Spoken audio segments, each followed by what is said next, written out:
टोंक दौरे पर पहुंचे कांग्रेस राष्ट्रीय महासचिव सचिन पायलट ने एसआईआर प्रक्रिया और बीएलओ मौतों को लेकर गंभीर सवाल उठाए। पायलट ने कहा कि एसआईआर समय सीमा बहुत पहले बढ़ाई जानी चाहिए थी, अब बढ़ने में थोड़ी राहत जरूर मिलेगी। वहीं लेकिन देर से लिया गया फैसला लोगों को परेशानी कर चुका है। उन्होंने बताया है कि 7 राज्यों से बीएलओ की मौतों की जानकारी सामने आ रही है। परिजन चुनाव आयोग पर आरोप लगा रहे हैं, ऐसे में बीएलओ मौतों की न्यायिक जांच अनिवार्य है। पायलट ने सवाल उठाया है कि आखिर ऐसा क्या दबाव है कि बीएलओ अपनी जान गंवा रहे हैं। इसी के साथ सचिन पायलट ने कहा कि कांग्रेस जब भी जनहित मुद्दों पर आवाज उठाती है, बीजेपी उन्हें अर्बन नक्सली कहकर निशाना बनाती है। पहले कांग्रेस ने जातिगत जनगणना की मांग की, तब हमें नक्सली कहा गया, अब वही बीजेपी इसे लागू कर रही है। जीएसटी हो या नोटबंदी, केंद्र सरकार हर बड़े निर्णय में बार बार बदलाव करती है। इसी के साथ पायलट ने कहा कि अब जब एसआईआर का समय 7 दिन बढ़ाया गया है, तो उम्मीद है कि अधिकारी और लोग इसका लाभ उठाएंगे और कोई भी भारतीय नागरिक वोट के अधिकार से वंचित नहीं रहेगा। निर्वाचन आयोग को सरकार और राजनीति से ऊपर उठकर पूरी पारदर्शिता से काम करने की नसीहत भी दी। वहीं पायलट दूसरे दिन दौरे पर रहे। उन्होंने अमीनपुरा सहित लगभग 1 दर्जन गांवों में लोगों की समस्याएं सुनी। कांग्रेस जिला अध्यक्ष सैयद सऊद सईदी समेत अनेक पदाधिकारी भी उनके साथ मौजूद रहे। सर, आपने मांग की थी कि एसआईआर का टाइम बढ़ाया जाए, जो निर्वाचन आयोग ने 7 दिन और बढ़ा दिया है, किस तरह से देखते हैं आप? निर्वाचन आयोग ने जो अभी निर्णय लिया है, ये बहुत पहले लेना चाहिए था, लेकिन फिर भी अभी 7 दिन का समय और दिया है, थोड़ा लोगों को राहत मिलेगी। लेकिन मैं जो केंद्र सरकार है उसके तमाम निर्णयों को देख रहा हूँ। जब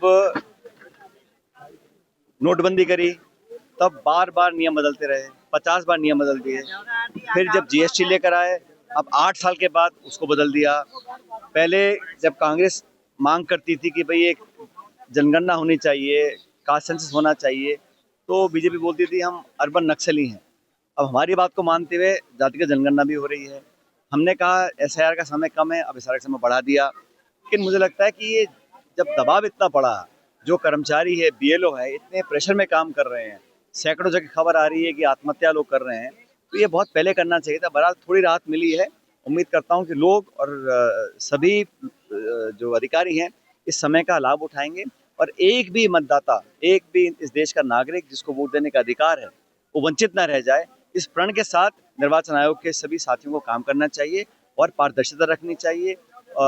अगर हम अपने काम में पक्षपात करते हैं तो वो हमारे संविधान की मूल भावना से परे है।